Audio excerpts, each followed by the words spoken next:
కాళేశ్వరంపై మరో కుట్ర జరుగుతుందని మాజీ మంత్రి హరీష్ రావు మాట్లాడడం జరిగింది. సీఎం రేవంత్ రెడ్డికి అదేవిధంగా ఇరిగేషన్ మంత్రి ఉత్తమ్ కుమార్ రెడ్డికి నీటి విలువ తెలియదు, ఆ మోటార్లని ఆన్ ఆఫ్ చేస్తూ కూడా మరోసారి కుట్ర చేస్తున్నారు. మోటార్లని ఆన్ చేయకపోతే 1,00,000 మందితో కూడా ముట్టడిస్తాం, మోటార్లను మేమే ఆన్ చేస్తామని కూడా వ్యాఖ్యలు చేయండి. మనతో మాట్లాడానికి తుంగతుర్తి ఎమ్మెల్యే మందుల సామెలు ఉన్నారు. చెప్పండి, నీటి విలువ సీఎం రేవంత్ రెడ్డికి ఇరిగేషన్ మంత్రికి తెలియదు, మొత్తం మీద మేమే లక్షలాది రైతులకు వెళ్ళి కూడా మోటార్లు ఆన్ చేస్తామని కూడా హరీష్ రావు చెప్తున్నట్టు. ఎప్పుడు చేస్తారట మీకు సమయం ఇస్తున్నాం, ఆన్ చేయకపోతే సమయం జనం ఎప్పుడో సమయం ఇచ్చారు. 2023 సమయం ఇచ్చారు వాళ్ళకు. అందుకనే కాళేశ్వరానికి నేనే కథనాయకుని, నేనే ఇంజనీర్ను, నేనే డాక్టర్ను, సూది గుచ్చేది నేనే, రాయి మోసేది నేనే, కంకర మోసేది నేనే అని చెప్పి దాన్ని నిర్మాణం చేస్తే వాళ్ళే కట్టి వాళ్ళ కాలం కూడా కుప్పకూలిపోయింది కాళేశ్వరం. ఏమైనా సిగ్గుడు అలా మాట్లాడటానికి. నీటి విలువ ఆయనకి ఎరకన, వాళ్ళకి ఎరుకున్నది అంతా దోపిడీ దొంగలు. పిల్లమోడు మాట్లాడుతుంటే ఫోన్లీనుడు, పిల్లమోడు మాట్లాడుకుంటే ఫోన్లీనుడు, ఏనావా ఎవరైనా భార్య భర్తలు మాట్లాడుకుంటే ఫోన్లింటే అరవా. ఇంకా అది ఇంకా రాగరా దాని కథ భాగవతం అంతా బయటపడుతుంది. కాళేశ్వరం కథ వాళ్ళకి తెలుసు, కమిషన్ కథ. ఆనాడు స్వర్గీయ నాయి నరసింహారెడ్డి గారు ఏమంటుండే, కమిషన్ కాళేశ్వరం అంటుండే. పాపం మహనీయుడు చనిపోయినా కూడా ఆ పదవి ఇలా మాకరుతుంది. కమిషన్ కాళేశ్వరం అంటుండే, కమిషన్ కాకతీయ అంటుండే. వినరా, ఈ విధంగా హరీష్ రావు గారు మా సాపచిపు సంకల పెట్టుకొని 3 రోజులు పోయి కాళేశ్వరం కూడా బానాడు. కనీసం ఆయన ఆ కాళేశ్వరం ప్రాజెక్టు ప్రారంభించే నాడు హరీష్ రావును కూడా మందలించిన దిక్కు లేదు, పలకరించిన నాదులు లేడు. ఈయన పైసల కాడ పంచాయించింది మామాలునికి. అందుకని అది ఫాల్ట్ అయిపోయింది, అది కూలిపోయింది. త్వర తలకాయ పెట్టి చూడమని హరీష్ రావును. హరీష్ రావు త్వర ఎందుకు పడేది, ఆ త్వరలో తలకాయ పెట్టి చూడమను.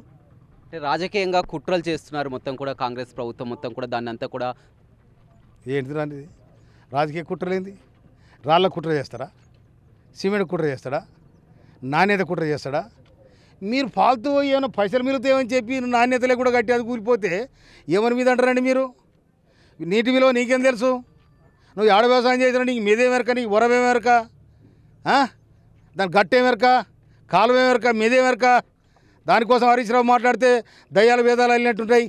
అలాగేమెరకండి వ్యవసాయం కోసము.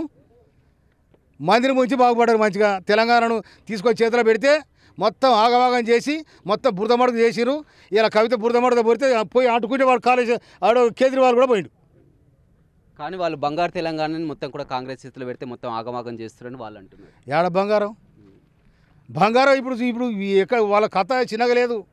బిడ్డ ఒక దిక్కు, కొడుకు ఒక దిక్కు, అరుడు ఒక దిక్కు, కేసీఆర్ ఒక దిక్కు. వాళ్ళు చిన్న కొల్లం అయ్యి ఆగమాగమైన ఈ పార్టీ ఉంటుందా పోయిద్దిరా నాయన అనుకుంటుంది.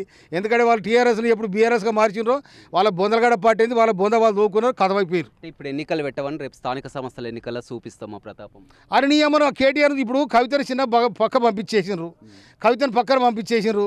మన కవిత కొడుకుని తీసుకొని కేసీఆర్ దగ్గర పోయి, అయ్యా నా కొడుకు అమెరికా పోతే దీవించమంటే కొడుకు రమ్మని కానీ బిడ్డను అవతలవుతామని చెప్పారు. అటెండ్ చేసినారు. ఇప్పుడు మా బాంబార్కి బాగా పంచాయతీ పడది. కేసీఆర్ ఆలోచిస్తూ ఉన్నాడు, ఈయనకి ఇస్తే కష్టం, వానికి ఇస్తే కష్టం, ఈ అధ్యక్ష పదవి ఎప్పుడు గుంజుకుంటారో నాయని వాని కోసం అనుకుంది. వీళ్ళకెక్కదని ఈ రాష్ట్రం మీద సోయి లేదు, ఈ ప్రజల మీద సోయి లేదు.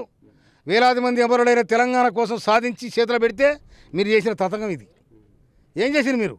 బంగారు తెలంగాణ. ఏం బంగారు తెలంగాణ? మా బిక్కేట మొత్తం తీసుకుపోయారు. మొత్తం మీరు 5గురు, తర్వాత వీడు పోయిన కిషోర్ పంచుకున్నారు, జగన్రెడ్డి అందరు పంచుకున్నారు. మరి సైడ్ పంచుకున్నారు. ఉసుకే బుక్కిరు వాళ్ళు. ఏనావా బిక్కేట చూడిపోయేదో బోధపడదు. కానీ ఇప్పుడు మొత్తం కూడా మళ్ళీ మందుల సామెలు ఇసుకని అమ్ముతున్నారని వాళ్ళే చెప్తున్నారు. వీళ్ళందరూ అడుగువా, వీళ్ళందరూ అడుగు, నీకు చాలనేనా? నువ్వు వీళ్ళందరూ అడుగు దాని లారీ కింద పెడతాయి. ఇప్పుడు చెప్పేది నువ్వు బిక్కెట్ల దోషుడు ఇసుక తీయనని చెప్పి ఆయన చెప్పిన మూసీ నదిలో ప్రభుత్వ అధికారికంగా ఏం చేసుకున్నా నాకు అభ్యంతరం లేదు, వంగమర్తి కాడ తీసుకుంటే నాకు అభ్యంతరం లేదని కూడా చెప్పినా, అది ఇవాళ శాంటాక్స్ నడుస్తూ ఉంది ప్రభుత్వ అవసరాల కోసం. ఇవాళ ఆ ప్రభుత్వం టెండర్ పాడింది. ఆ టెండర్లు ఎవరుండో తెలియదు నాకు. ఆ ఇసుక పోతూనే ఉంది. దానికి గవర్నమెంట్కి ఆమదానం వస్తూ ఉంది.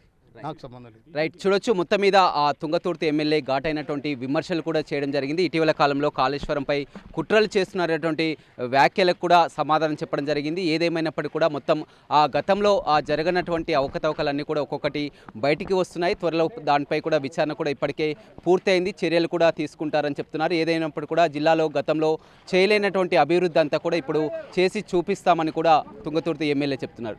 రవితో రమేష్, బిగ్ టీవీ, నల్గొండ.